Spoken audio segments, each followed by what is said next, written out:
Good evening, Professor Rajan. Thank you for being here tonight with us. I'd like to start off this conversation by diving a little bit into your latest book, The Third Pillar.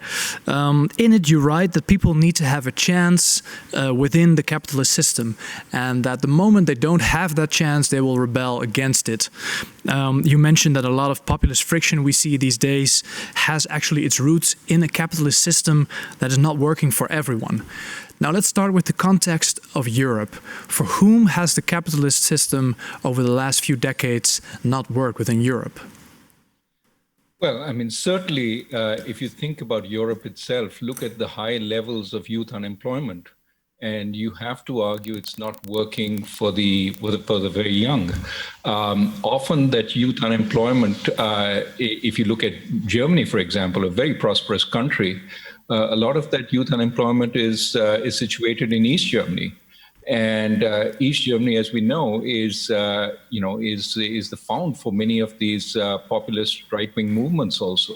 So I think there are groups that are today, have a fairly bleak future in Europe, and they're reacting, and clearly the system has failed them. And are their voices neglected, or are they being heard? It's a very good question. I mean, clearly they're trying to make their voices heard and sometimes trying to shock in order to get attention. But it is also the case that, some of this may be structural, and that is what I talk a lot in my book about. And to the questions we just heard, I mean, part of the problem is that we have centralized a lot of political power, of course, to different degrees across Europe. But the European project itself could be thought of as one which emphasizes harmonization between the different countries in Europe, a common set of regulations, all of which tend to increase the power in Brussels and decrease the power locally. I mean, if you think of Brexit, it's a cry for taking back control, as leaders of that movement suggested. But it's not just about taking back control from Brussels to London. It's about taking back control from London to the provinces and the cities and to the villages. So some of it is structural and maybe hard to change without reconceptualizing the idea of Europe. What is it that we need to foster? And I would argue we need to foster movement, cross-border trade, cross-border movement of people, of ideas, of capital. But you don't need uniformity in order to do that. Yes. And that de-democratizes the system. So before moving on to the European Union and what we can do about this problem, let's talk a little bit more about what the problem actually is. Because in your book, I'm glad you mentioned your book, because in it you mentioned that the ability for human society to flourish rests on three pillars, right? So the state, market, and communities. And you mentioned that over the last decades, we've seen that the markets and state have crushed the communities, so to say. So what do you mean by that exactly? What has happened? Well, again, to simplify, three big forces, right? The markets themselves have grown across borders. They've integrated markets within countries have integrated, and across countries have integrated.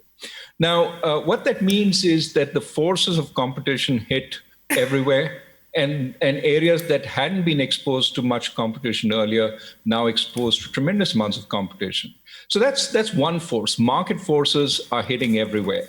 The second is the state itself has grown along with markets. Powers have, usually we think markets and the state are opposed to each other. This was a big debate in the 20th century, one fighting the other. But in fact, if you look at it, they grow together often. And as markets have grown, the power of the state has grown, but it's also moved up to the capital, to the international level, because international markets are easier to control internationally. I mean, think, for example, I was a central banker. Where are capital decisions, bank capital decisions made? Not in national capitals, but in Basel. That's where they're made. So decisions have gotten elevated. So both the growth of the government as well as the growth in markets, what's left behind? The community, which is one, affected by the market forces. Paul talks a lot about depressed communities and how social ills start coming in. but they've also don't have the powers or the funding to make a change because that has been elevated to national levels.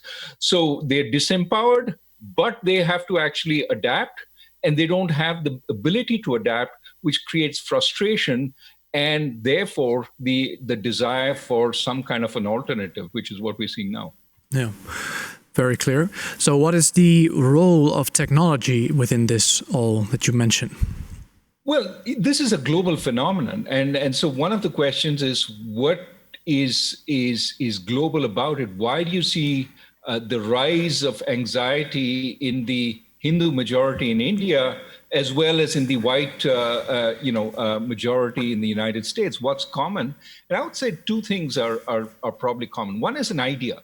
The idea of egalitarianism, the idea that hitherto disadvantaged communities, oppressed communities, deserve more equality. So there's a push from the bottom for more equal status, which obviously, to some extent, creates anxiety amongst the establishment. But the other is technology which is making it possible for a whole variety of areas that weren't subject to competition, that wasn't subject to concerns earlier, to now be subject. And typically this also means the occupations amongst the majority is under threat.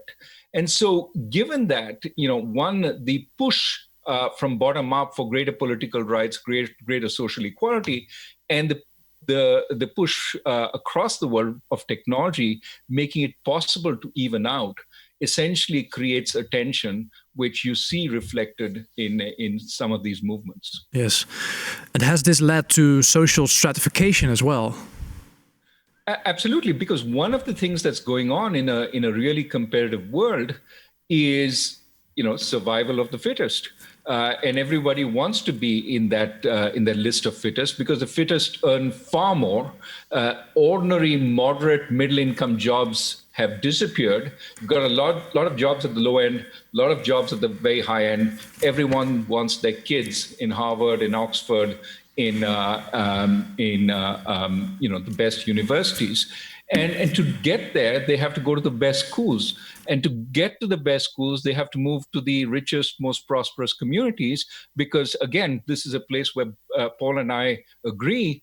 One of the strongest sort of indicators of a good education is the people you're surrounded with, because they're going to demand more of the teachers. You're going to learn more from them. You're going to do much better. And so we all move away from the traditional community. It is basically a flight of the most capable, which leaves the community much more impoverished. So moving on to the solution you address within your book, you speak about inclusive localism. Sorry. What do you mean by that exactly?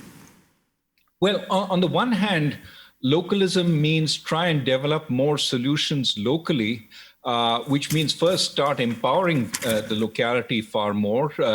Principle of subsidiarity that take decisions at the lowest level consistent with their efficient decision making. One example is Switzerland, which has national institutes of technology are governed by the federal government.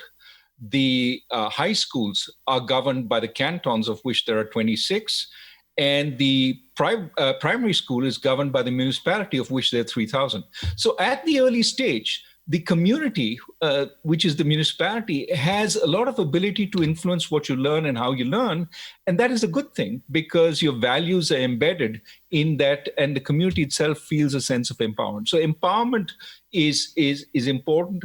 That's that's one part of localism. Of course, in broken communities, you have to think about who to empower, how to create that movement which will lead to development. In many ways, communities have a problem of development, which, as Paul and I know from the international experience, is a very hard problem to solve.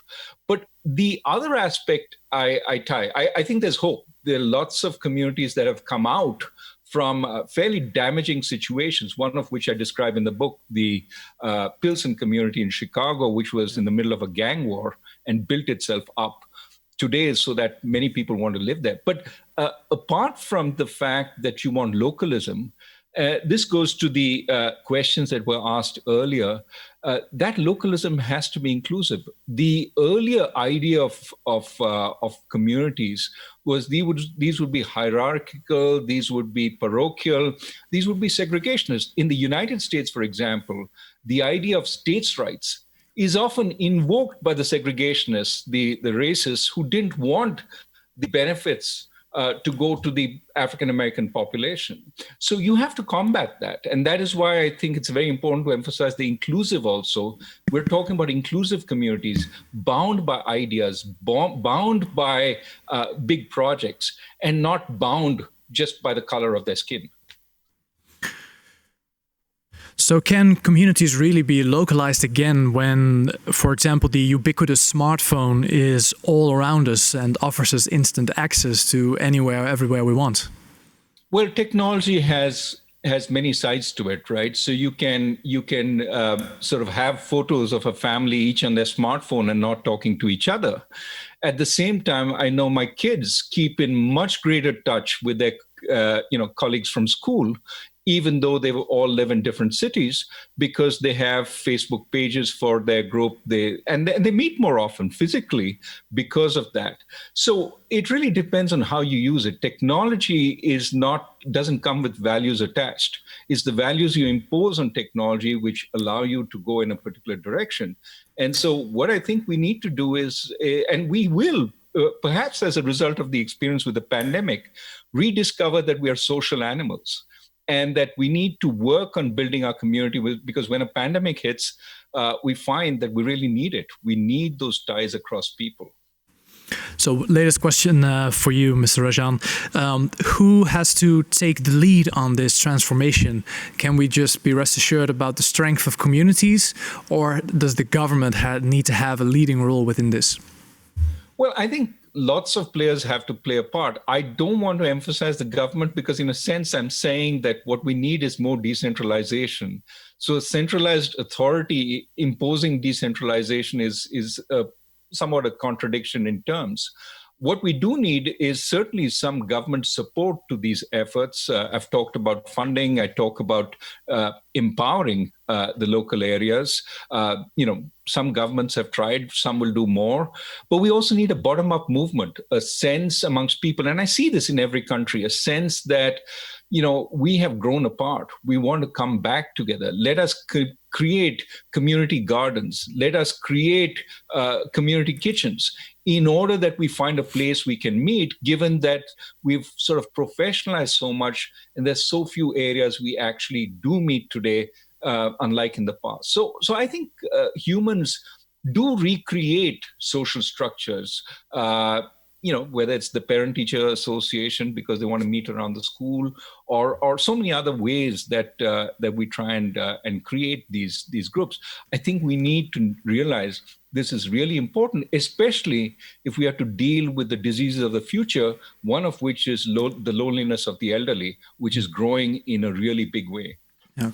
Thank you, Mr. Rajan. Really looking forward to, within a discussion, to discuss a little bit more about this tension that you mentioned between empowering a movement of decentralization